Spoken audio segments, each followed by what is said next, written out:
Nataka leo tuongelelea about triple fascia board.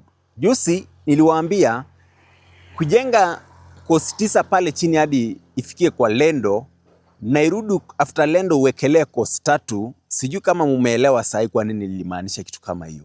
Tukijaribu kuangalia pale kwa triple fascia board, asijafunika seal ventilation. Angalia, imeacha ventilation vizuri na imeacha ikiwa hiyo picha imeingiana vizuri.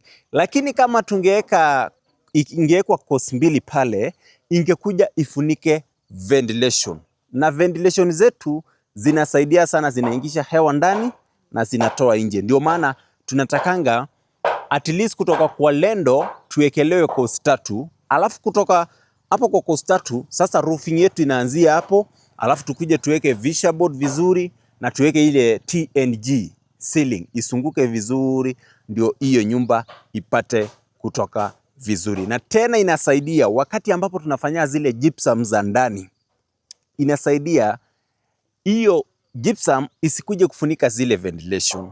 Ndio maana tunajenga course 3 kutoka kwa lendo. Kwa hivyo usikubali nyumba yako ikuwe fupi, na inafaa kujengwa course 3 kutoka kwa lendo ndio isifunike ventilation, ama nyumba ikuwe standard venye inafaa. Kwa hivyo natumai mumeelewa kwa nini tunasemanga tujenge kutoka chini course 9 ama course 10, wekelea lendo, alafu kutoka kwa lendo wekelea course 3. Nyumba yako itakuwa imetoka vizuri kama venye mnaona hiyo.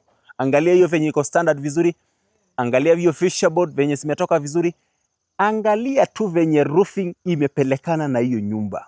Juu tank haijakuwa fupi. Tank na roofing zimepelekana vizuri. Asanteni sana watu wangu, mbarikiwe.